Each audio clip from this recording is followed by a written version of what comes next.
রুবেল, হ্যাঁ আজকে বলো এবারে খেলা আছে, ফুটবল খেলা। খেলা আছে। খেলাতে যাবি নাকি? খেলা দেয় কি খেলা দেখো? এগুলো না খেলা। খেলা নাতে আনে আনে কি তোর খেলার ভাই আমার খেলা আমার সময় জানাস তুই, আমি ম্যারাডোনার লগে খেলছি। ম্যারাডোনার লগে গেলে খেলছি না, ম্যারাডোনার খেলা হয়ে আইছি। ভয় পাইলি নাকি? খেলা শিখাইছু নেইমারা যে সব খেলার নামলো, তখন আমার এক কোচার হিসাবে নিল। এরপরে তোর ওই যে কৃষ্ণ রোনাল্ডো, সর্বনাশ আমরা ব্যাগ খেলাই খেলে যাচ্ছু। তুই নাম শুন না এবার এবার তো কৃষ্ণ রোনাল্ডোর খেলাটা শিখাইছে কেটা?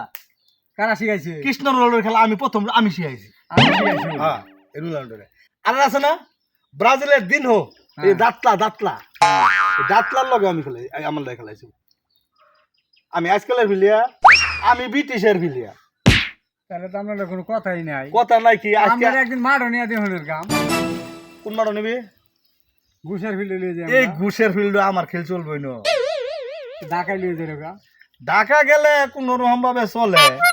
আমি তো ওই মরুভূমি ছাড়া বলি খেলাই না।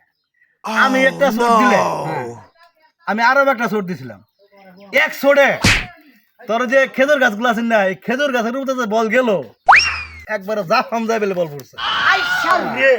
ওই দিন কাজ যদি মনে করেন তাহলে গরম থাকতো, যে গরম পড়ছে গোল কিছু মানে হুইটটা গেছে। ওই যে ওই যে ওই যে ওই যে ওই যে একটু আমি দেখছি একটা সরি দিছি সুরবে দিয়া গোল কি করে আটটা মাইরা আসবো এক ছড়ে বল হুইটটা মুইটা মনে করতে নাই গোল কি মুলকি সব মনে আটটা মধ্যে আটটা টিউটিউ করতে সরকার রে জিততে তো বাবা ঠিক কইম কি বড় বিশ্বকাপে রে আরে দেখলে আরে কি রে একটা গেছে না ওড়েই গেছো গা একটা সরি দিছি